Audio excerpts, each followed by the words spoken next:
everyone. I'm Mike. I'm Darren. And we are the Froze Bros. Welcome, everybody. Well, hey, guys. We did that a little better than we did in rehearsal, actually. Yeah. We believe it or not, this is mildly rehearsed. We put about 10 seconds into rehearsing that introduction. This is take 2. This is the good take. We are here to, discuss our favorite foods of the week and good stuff we've had. Yeah. Some good stuff we've bought but haven't had yet. I've done some of that. Yeah. We're here sipping on some jalapeno limeade. Someone out there probably knows where you get jalapeno lime. And that is the one and only. That is Trader Joe's. Trader Joe's. Everybody loves Trader Joe's. A lot of people love Trader Joe's. There's a fierce loyalty to this brand. Yeah. There are a bunch of Trader Joe's stores, a few hundred. We do some research here at Froze Bros. I looked that up. The number 578 is sticking in my head. One of us does research. Yeah, one of us does. I was wrong. There were 571, so I don't believe a thing we say. 571 Trader Joe's right now across the United States. I feel like a good 4 of them are here in the Boston region. We have some good Trader Joe's. Yeah. Have you been to the one in Newton on Washington Street? I have not. That's where I had my first shit. I forgot what it's called. It's called like a Kringle. I had my first shit there. Congratulations. It was a really long training process. My mom was like, you can only go here. It was a confusing time in my life. Okay. That's how we got where we are. I actually can count like 5 Trader Joe's within driving distance. I think Brighton, Newton, Fresh Pond, another one in Cambridge, one in downtown Boston. Yes, so I don't know where that one is, but I've seen it. Maybe I'm making things up. It won't be the first time that happens here. Yeah. We've reserved the right to make things up. Yeah. So don't call us on our shit. Don't come for us on the Reddit. Don't come for us on the Instagram. Email us if we're wrong. Email us if we're right. Yeah, come for us on email. Yeah. Private. thefrozebros@gmail.com. One of us should know this. My job again. Froze Bros. I don't remember if it's Froze Bros or the Froze Bros. Well, while Darren's looking that up, it is frozebrospod@gmail.com. frozebrospod@gmail.com. But eventually we will get our own email address at our website, which is thefrozebros.com. Thefrozebros.com. Yeah. That's it. So, frozen food stuff of the week. What we've had, what I've had, what you've had. I ate a good amount of frozen food over the weekend, actually. I'm not a cook. You're not ashamed to say it? So, no, I open about that. I bought some stuff at Trader Joe's, actually, I ate over the weekend. Some stuff so good, I think we need to bring back and try on here together. Sure. A pretty good pizza. What they call it, a flatbread, actually, which is a fancy word for a long pizza, right? I don't know. I think flatbreads are not necessarily just long. Is it a different dough? I think it's probably supposedly a different dough because flatbread is a dough that doesn't rise, right? It doesn't have yeast in it or anything. A normal pizza dough would. So it's a bread dough without yeast. Yeah. It's a fancy word for a cracker. I don't know if that's true. Like a naan doesn't have yeast. That's a flatbread, right? Okay. All right. Anyway, this had burrata, prosciutto, and arugula on it. Burrata. And prosciutto. Yeah, my Neapolitan ancestors will not let me pronounce the final vowel there. Some Italians, they drop the final vowel. Yeah, I think it's a Southern Italian thing. Yeah, I don't know. I've noticed it in around Naples. I've noticed more slurring. Slurring? That's just the one. Cutting off. That's just No, I cut away. There's a different word, I guess, for cutting off the end of a word. Mm-hmm. There's a word for that. Linguists, hit us up. Yeah. Froze Bros. I was a language major. I should know this too. Like cutting off when you cut off the G, but they do it a lot with the vowel at the end. That's not. We're getting sidetracked here, though. It was a good flatbread. It was a great flatbread. Yeah, yeah. No, the toppings sound great. How was the crust on? It Sticky. wasn't awesome, but it was better than a lot of frozen pizzas, I thought. Yeah. And then good enough, and then to support the toppings, which Yes, were yeah, actually absolutely, pretty. absolutely, yeah. And this one, you cook it with the broth and the arugula, then you put the prosciutto on after it comes out of the oven. Oh, nice. Do they package it separately? Yeah, they do. They do. Fancy. That's the kind of forward And thinking. I think it was possibly priced lower than a package of prosciutto itself. At a lot of Yeah. stores. So you could just buy the So pizza, if you want throw it prosciutto, out. yeah, throw out the flatbread, eat your prosciutto. That's what we want is more cheese. frozen prosciutto. And that's just give us frozen prosciutto, okay? Frozen ham. Frozen ham. I was at an Italian specialty store and they had little burrata. I think it was called buratini. Buratini? Yeah. Should have got some. Should have brought it back. It was in London. I couldn't just throw it in my suitcase. How's the Italian restaurant scene in London? Didn't get to try the Italian scene. You know, our biggest thing was we went to a good Sri Lankan restaurant. Uh-huh. Yeah, I hadn't had that before. A lot of, really good Sri Lankan. You can't get that in Boston. I don't know about other parts of the U.S. Spice? It's pretty spicy. It's pretty similar to Indian, but yeah, it's a curries. And the place is called Hopper. I think Hoppers. And the hopper is like it's like a pancake, but it's in the shape of a bowl. So you can, I think, put some stuff in it. But you just kind of tear it off. You dip the stuff in it. Great stuff. Nice. I recommend a good Sri Lankan restaurant if you can find it. Hard to find, probably. But from London, I also have some frozen food news or near frozen food news. Near frozen food news from London. Me and my girlfriend, we had a few drinks. We were coming home. We stopped at the convenience store and we got what I remember. Clotted cream. We didn't get clotted cream then. Okay. We did bring home some clotted cream, which is obviously important for anyone. In the luggage? In the luggage, yeah, in the checked luggage. But we stopped and we got a sausage roll and a chicken tikka like puff pastry to bring home and heat up in the microwave. Both of them really good. I think I didn't realize this, but sausage rolls are apparently just like a very common food in England or London. It's just like a sausage with like puff pastry surrounding it. Really just delectable delight. It's a junk food. Like a pig in a blanket? It's a British pig in a blanket, but with a full hot dog, full size. Yeah, I got some other stuff I want to try too. I think Trader Joe's has some cauliflower gnocchi. When we want a full dinner, I got to try that.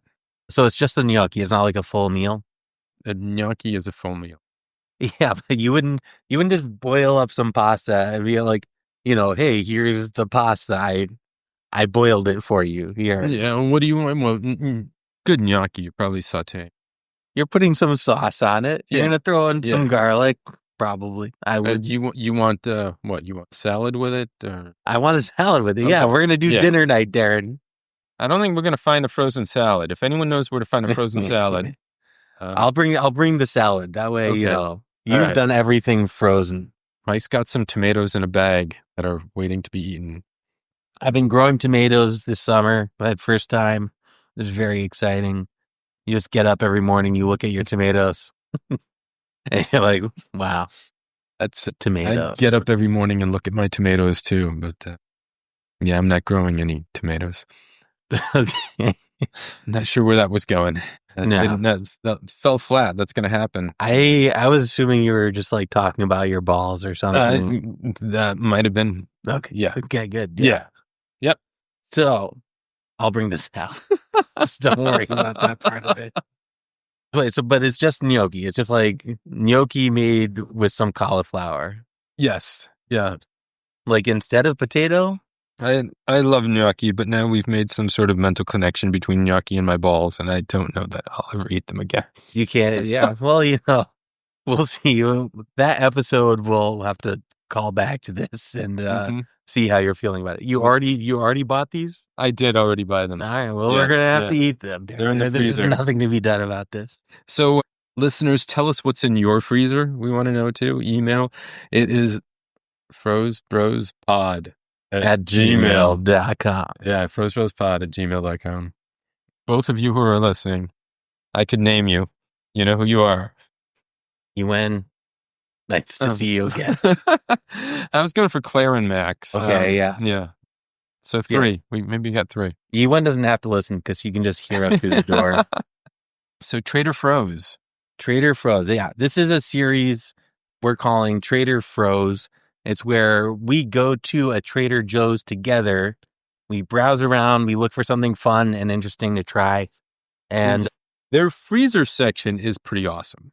I think it's one of the better parts of Trader Joe's. It's just like that's some more fun stuff than you see in most freezer aisles, and they have a good 3 or 4 aisles of frozen food. Yeah, it's a big section. I think it's one of the things that really sets them apart because you go in there and the frozen section, like I don't even know if they just have peas there. I mean, they probably do, but like a lot of the freezer section is just like a fun concoction of some sort. Yeah, there's no Green Giant niblets. No, there's no niblets. No, they probably do have vegetables somewhere, but it's a lot of prepared frozen foods. Yeah, a great place to get a little Indian, a single serving kind of type of dish. I saw some quiches tonight. Yeah, quiches look good.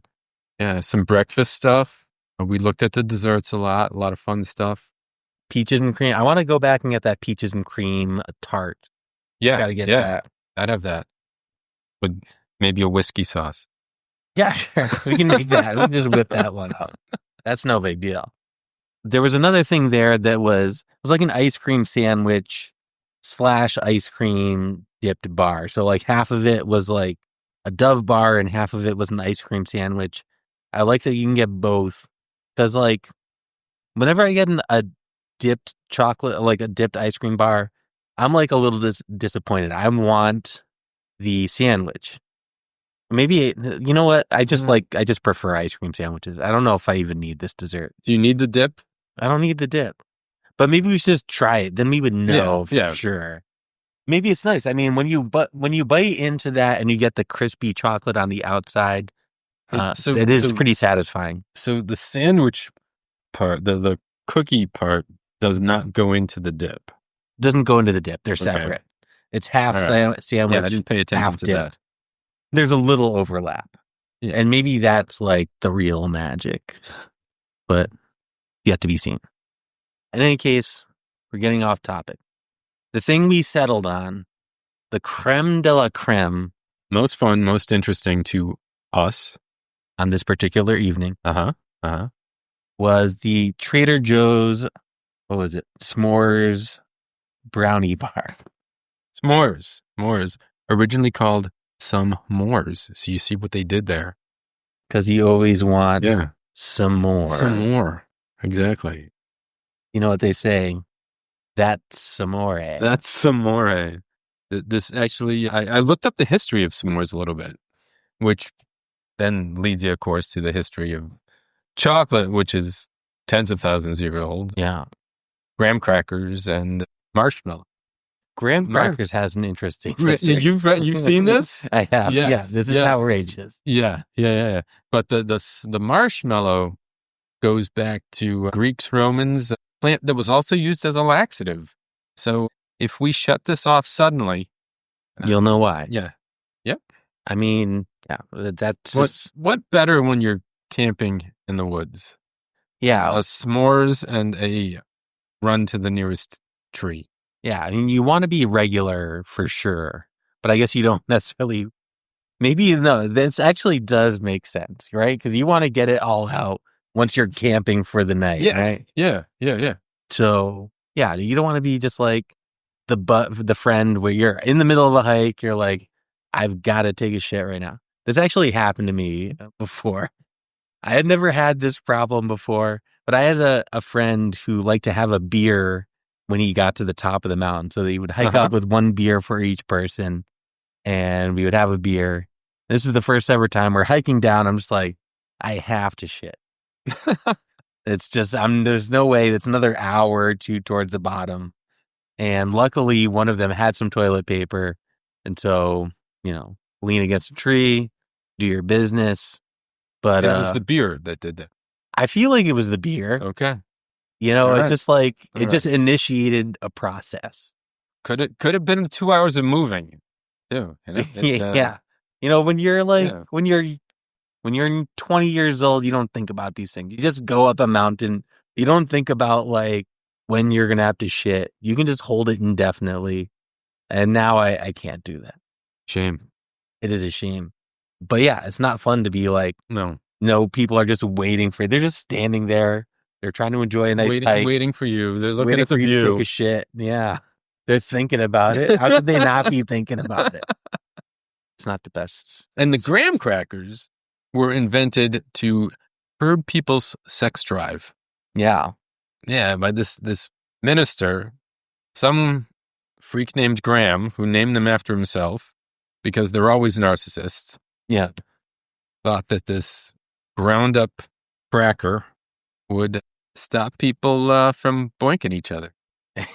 And I thought it was masturbating. He really wanted to prevent masturbation. Or looking at their tomatoes in the morning. Right? Yeah. I think the idea was he was trying to make a plain cracker, something plain, because the idea was anything too flavorful would get you too excited, and that's what causes masturbation. It's just general excitement. Let me tell you what happens after I eat a Triscuit. Yeah, those flavored Triscuits, right? The herb flavored Triscuits. The herbs cannot keep my hands off myself. Yeah, no, that's what I thought was going to happen. Yeah, that's why I brought them over. A hint of salt. Yeah, absolutely. Yep. A little rosemary Triscuits, and a little herb cheese. Love grows where my rosemary goes. Yeah. Who sings that again? Who's that? I don't know. That's like an old 60s song. Yeah. I don't remember who sings it. That's a good one. It is on our Insta, on our email. Max, look that up. brosbrospod at gmail.com. All right. So these s'mores bars, there were, admittedly, we did not read the box. We didn't read the box. Okay. I thought it's obviously just something that's meant to be eaten frozen. It seemed that way. Yeah. We're both being stupid, possibly, because s'mores are not eaten frozen. S'mores are not cold. That's a really good point. That seems self-evident now that you put it that way. We're competing for who's the dumb one. Yeah, it's a stiff competition, but, It's Mike. We'll figure it out eventually. Yeah. So we're ready for dessert. You take these out of the freezer. You look at the box. Yeah. And I forget how long it was, but it said to thaw them at room temperature for 2 hours. 2 hours. Or in the refrigerator for 3 hours. And then stick them in the oven. No. That was just it was just thawing. Yeah, if you were going to have them without any form of heating, you had to let them thaw for an exorbitantly long time. Yeah. 2 to 3 Actually, hours. In our White Castle episode, those also required thawing for. We don't. It doesn't even say how long. It just says thaw them in the refrigerator, and I don't know how long. We left them in there for a few hours, but that's also super annoying. Next time we go shopping, we have to read the box. I think that's going to be an integral part of this whole process. Yeah, that we're still getting used to. Okay, this is episode 2. Give us a break. But on the other hand, I think it's very clear that heating them up is the way to go. And you want a warm brownie. You want the graham cracker crust to be warm. It's like a pie, type of thing. And then obviously any s'more is incomplete without a nice kind of crispy marshmallow top. I guess not top in a real s'more. It would be a crispy marshmallow. Yeah, there's no graham cracker top to this. It was kind of a 3-layer thing. Yeah, more like a brownie bar kind of style. Yeah, and not a graham cracker, kind of like a graham cracker crust, ground up graham cracker on the bottom. Yeah, it was like a graham cracker pie crust. Fudgy brownie, not a chocolate, and not like chocolate bar. Fudgy brownie in the center. Fudgy. And then marshmallow on the top, which was also already kind of toasted. It was Even already from toasted, frozen, yeah. it was a little. That way, if you Is just that thawed it out, it would still have like a toasty flavor. Is that fake color or not? I don't know. I don't know. We don't know. They might just be out there. There's a guy whose main job it is just to get a flamethrower and just kind of go like, yeah. Just flame it down. Maybe. Flame it down, Darren. Flame it down. Speaking of which, Darren, I have a question for you. When you were making s'mores as a child, were you like a burn the marshmallow person, or are you a golden brown person? I want that marshmallow on fire. I don't know. I think I don't have the patience to hold it just far enough away from a fire to let it brown. I'll do that for solid 5 seconds. I was going to say 10 to 20. Yeah, sure. Then it's going into the fire. It's lighting up. Mm-hmm. And then you eventually learn to just enjoy it that way. I like it that way. Well, you do now. Yeah. But you had to I feel like nobody likes it that way, but you just do it often enough and you're just like, oh, okay, you develop a taste for it. I like a lot of stuff a little bit burnt. This is true. A lot of people like this kind of thing. I'm the kind of person, I don't generally like smoky flavored things or kind of charred things. So maybe I'm in the minority or, so I don't know. Side story. I have had an aunt, Josephine. I think you got an Aunt Josephine too. Love Aunt Josephine. Aunt Josephine, shout out. She might be one of our 5 listeners. Awesome. Hey, you can be my new Aunt Josephine. Mine sadly passed. She had an oven that probably just heated too much, burnt everything, famously burnt pie crusts, and I just love them that way because it reminds me of her. Oh, nice. So just the bottom was burnt a little bit? A burnt cherry pie. Okay, sure. Perfect. Yeah. Yep. I mean, cherries are one of those things that are kind of classically burnt. Burnt cherry, cherries flambe. That's what I was thinking of. Is that a thing? That is a thing. I guess they're not burnt though, right? I've never had it. Okay, I don't know. Soaked in alcohol and lit. Yeah, but they don't get burnt. Like the cherries themselves don't get charred at all, or do they? Does they caramelize a bit? No, you're just trying to make us both look stupid. Yeah, that's fine. We're not foodies at all if we can't even define what a cherry flambe is. I've never had it. I don't, I've had some fancy foods, but I haven't had all the fancy foods. I think I've had cherries on fire on some dessert. Pretty sure. Yeah. They don't get on. Yeah. They don't light up themselves. It's like it's like when you light the liqueur on fire and it burns off and it's heating, but not burning what it's on. But it's still possible that it could caramelize some sugar. We're going to have to try it. Yeah.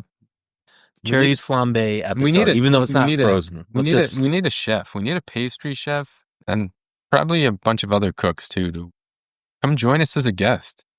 And maybe we could do it as a segment where we just follow up on something we've talked about. Yeah. That's not necessarily frozen. Something we've learned or taught about after just spewing nonsense about it. Yes, exactly. Mm-hmm. But anyway, I was getting off topic. So we're talking about the actual item of the day, the s'mores bars. Great little graham cracker crust, a fudgy brownie, and because we put them in the air fryer, I think there were a couple of options to make this. Yeah. Right? Yeah. Air fryer or oven. Regular oven, conventional oven. I think they're probably both good. We did the air fryer just because it was a little bit quicker and we didn't have to heat up the oven. It got the marshmallow a little bit crispy, a little bit toasty on top. And I think that was really nice. I would say the only problem was it didn't get warm in the middle. It was really perfect on the outsides. Those first couple bites were ideal. The brownie part was fudgy and warm. The graham cracker crust was a little crispy. The top was crispy. Those were 10 out of 10 bites. Right in the center, though, a little bit cool. A little cool. Those first bites, I would say if you served that to me at a restaurant, I would be like, this isn't bad. This is pretty good. This is pretty good. Yeah. Yeah, I would get these again. I would try the oven method. I would try a little longer in the... Maybe the oven would give you a more even cook all the way through. I've got 2 more. Maybe we'll do a follow-up and try those other 2 with the conventional oven. It's a heat wave, not to date this episode too much, but there's been a heat wave. You don't necessarily want to heat up the whole house with the oven. So, yeah, air fryer. Can you just, on a 95-degree day, can you just put these outside? That's a good point. We should just get the solar oven and, just stick them out there. That would be ideal. If it's 3 hours in the refrigerator to defrost, 2 hours room temperature, if that translates to an hour, 25 minutes in a kindergartner's solar oven. Yeah, I think that's a direct translation. An easy bake. Easy bake. And you can get a magnifying glass to char the top. These were very good. Like we were talking about, I would get them again if we're ready for rating time. Yeah, we've added to our rating scale a little bit. We got the 1 to 5, but we've added some names to these ratings. And we're going from hot mess to ice cold winter. I like adding the winter on there because just saying ice cold it makes it sound bad. Maybe. Yeah. A lot of phrases that end in cold or chill or just are not always the best. Ice cold winter. So let's walk through it. Do you have them all listed out? Got them. So hot mess is the worst. Yeah. And then we get to warmed over. Warmed over. It's like a 2. Lukewarm, right in the middle. Yeah. Or 3. Chilled out is our 4. Yeah. Ice cold winter's our 5. We could do a Netflix and chill. That's a good thing. Yeah. Maybe, I think we don't need that. That's Netflix and chill is it's over. Nobody cares about it anymore. Yeah. All right, chill down. And then the ice cold winter. Ice cold winter. I am ready to call this an ice cold winter. Really? I think you toy around with this. The second time you get it, you're probably already perfecting it. And you've got a dessert that you can be proud of. You can just serve this at a get together and people are going to be pretty psyched. All right. I liked this. I really liked it. I'm going to compare it to a regular s'more though, which I would always take over this. The fudgy brownie part, good, pretty good. So I think I'm gonna give it if for numbers alone, 4.5, but I'll say a chilled out. I'm reserving a 5 for something better than. Sure. Because I think there's better than this. Sure. There's definitely better. We're definitely going to run into things that are better. Yeah. I think for me, one reason I put it in that category is I really like that fudgy style of brownie. And that first bite was oh, this is almost the perfect brownie inside. An extra 30 seconds in the air fryer or in the oven might make the difference for me. It's not gooey. It's not gooey like a real s'more is. Yeah, that's true. But it doesn't have chocolate. I mean, it doesn't have anything to make it gooey. It does have the same flavors. Yeah. Yeah, I mean, I'm not going to try to convince you one way or the other, Darren. But what's in between chilled out and ice cold? We had hard enough time coming up with 5 things. Chilled out to the max. Yeah, okay. Yeah, that's good. I like that. I liked it. I recommend them too. Give it a try. All right. And that was Trader Froze. So now, as we always do, we're going to end it with a segment. We're going to finish out our quiz. Did we come up with a name for this? This was Who Came First. Who came first? Yeah. We started this last week. I give you 2 things in history that some people did. Mike's going to guess who came first. What'd you do last week? You got 2 or 3 out of 5? We're going to have to check the wiki on that. Yeah. Listeners who are following can call in and let us know. We can check that too. All right. So we got 5 more questions. Who came first? You ready? You ready for this? I'm ready. I'm feeling sharp today. Okay. So yeah, this is a solid 3 out of 5. You're thinking about what year these things happened. When they happened. Yeah. So Bird's Eye frozen foods first go on sale in Springfield, Massachusetts. Yeah. Another accomplishment for Massachusetts. Yep. Or American Radiator Corporation designs the first modern supermarket freezer case. Okay. Bird's eye peas. Or not necessarily peas. Bird's Eye frozen foods Okay. go on sale. Bird's Eye, huge name in frozen foods. They started in Springfield, Massachusetts. That, or this company named American Radiator Corporation, designs the first modern frozen food case. So think of just like this stand-up. It might not have looked the same and when it was first designed, but pretty similar. You're looking at a freezer case for in your supermarket. Yeah. Okay. Yeah. I think they were selling frozen foods before they had the ability to display frozen foods. That is very logical thinking, that they would make the food before the case. Yeah, because you always need the food. Yeah. And you are right. All right. Yep. Bird's Eye went on sale in 1930. The freezer case, 1934. Wow, it's pretty close. Well, yeah, they needed somewhere to put the fucking stuff. Yeah. And they needed a differentiator, right? Because if it's just sitting in the freezer did they just had it on the shelf or in a case where you couldn't see through a window? Exactly. I don't know what they looked like before. I thought that you might know this. You have a little better historical knowledge. I thought that grocery stores, like earlier forms of grocery stores, were more like a walk-up counter. Like you walked up and you said, "This is what I want," and then they brought it out. Yeah. I'm thinking that somebody knows better than we do. Like 1950s, so the supermarket, modern supermarket. There must have been some stores though where you were walking around looking. Yeah. You didn't just sort of stand at the counter and tell Joe, your grocer, what you wanted. Joe Guglielmi. Yeah. I need a pound of flour and a couple pounds of frozen prosciutto. Hey, come on, Joe. And those are new frozen peas you have. Those new frozen peas. But yeah, I bet when the supermarket started, that's when they were like, okay, we need to be able to show things. Yeah, I guess we go back like more than 100 years. It wasn't even a refrigerated thing, right? Yeah, I think that was one of the earlier questions, which I don't remember. But our listeners can go back and tell us. Sure. All right. You ready for the next one? Who came first? All right. American Dwayne Roberts invents the first frozen burrito. Ooh. Nice. Or Swanson's sells the first TV dinner. Wow. Frozen burritos are TV dinners. I mean, it seems kind of obvious to me. America, burritos were invented in America, in the U.S., I believe. They were.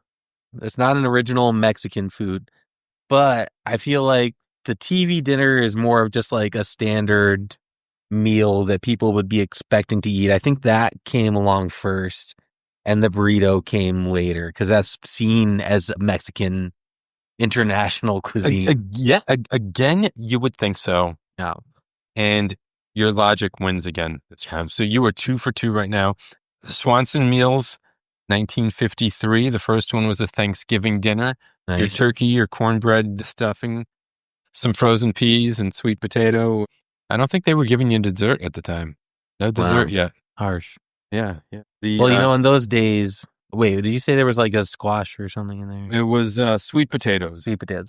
In those days, in the times of Graham, sweet potatoes were already a little too exciting. Those were a little exotic. Yeah. Those actually had been used for airline food. Okay. For that too. Nice.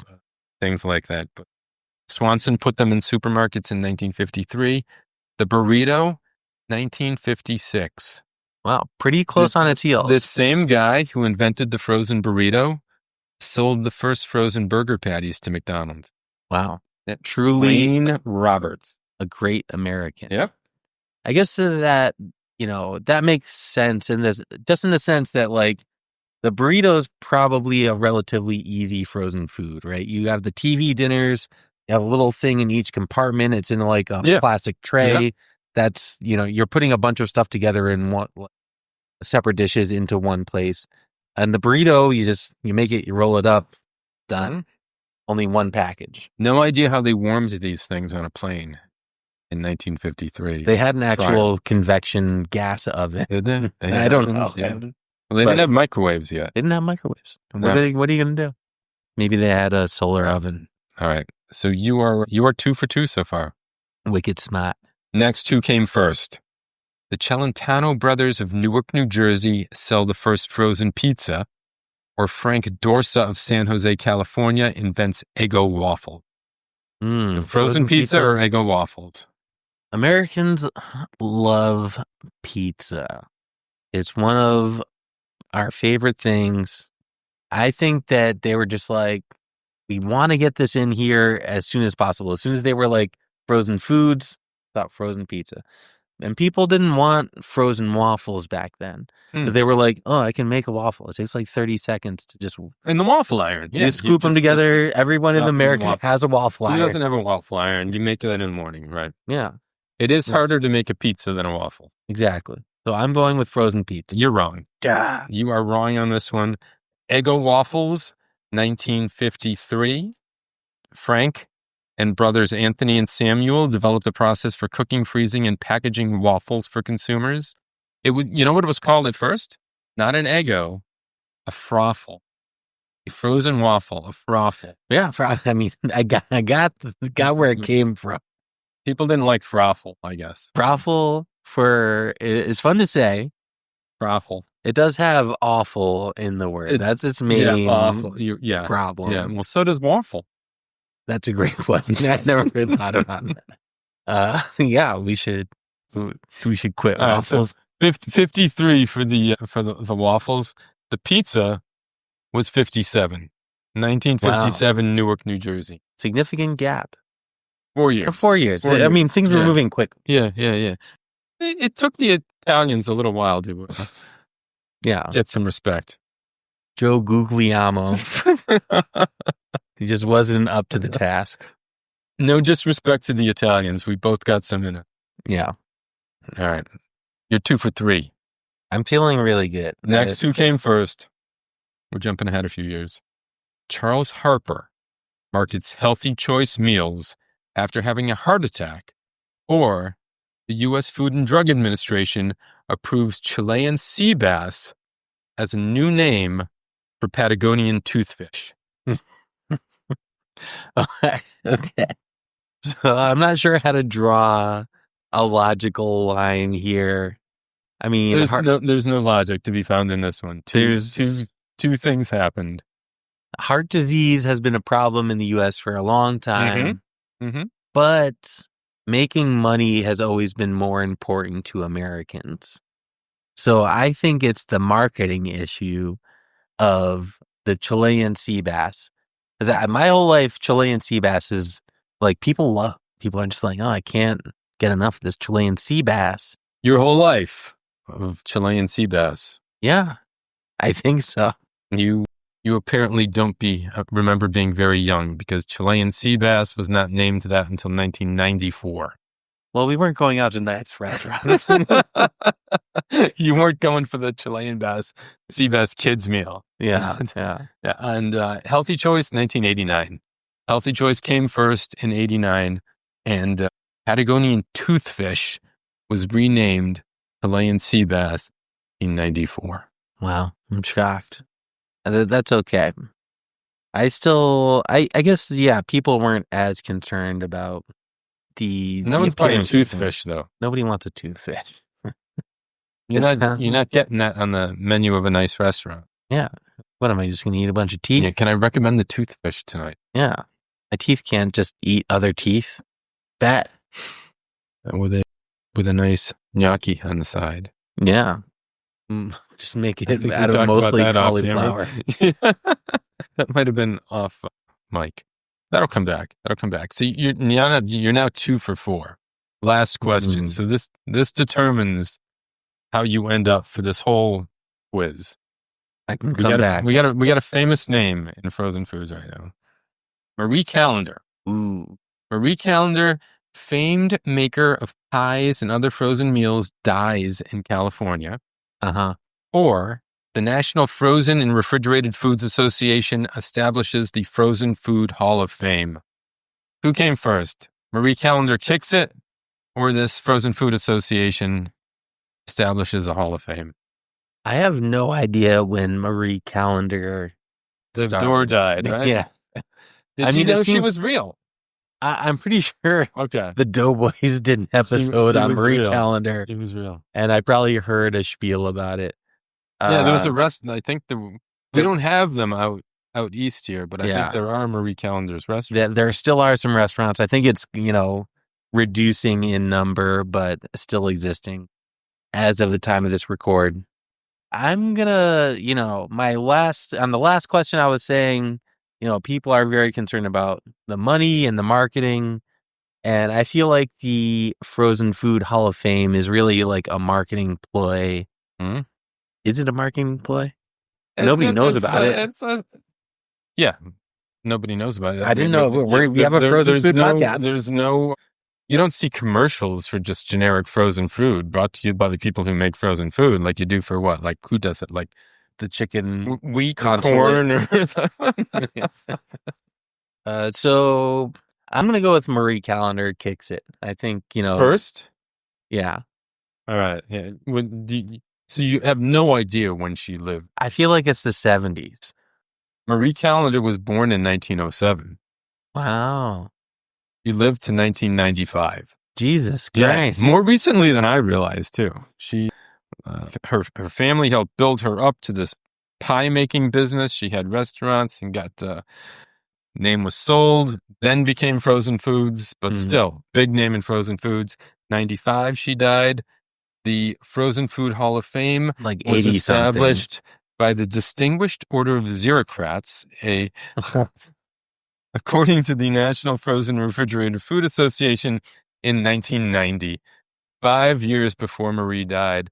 Marie is not in the Hall of Fame because she herself did not freeze any foods or sell any frozen foods. It was after the company was sold that they started making those frozen foods. So you're 2 for 5 now. So even if last week was 3 for 5, you got a 50. You failed this test. I mean, failing a test is like under 60%, and that's hard to get. I feel pretty good with where I landed on some of these, but yeah, I when you said that she was born in 1904, whatever it was, 1907, yeah, I was like, oh, I've got this in the bag. Yeah, so this lady must have died early. She's famous for making pie in their 70s. So yeah, you figured. You guessed she died in the 70s. That would have made sense. Born in, she lasted. 95 minus 7 is. It's a large number. 88. 88. Yeah. So anyway, I feel good about that. That was another segment of who came first. Who came first? Who came first? It's all about who did stuff first. And that was this episode of Froze Bros. Again, you can email us at frozebrospod@gmail.com. Exactly. Our website is thefrozebros.com, or check out our Instagram at _Froze_Bros.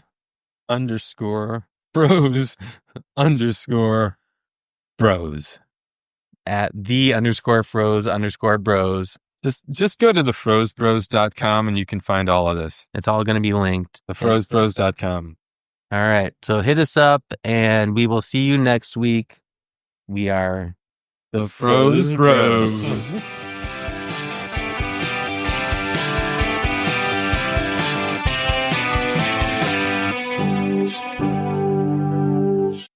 Hey, Mike here. I just wanted to say thank you to Substrates for our music. You can find them at substrates.bandcamp.com.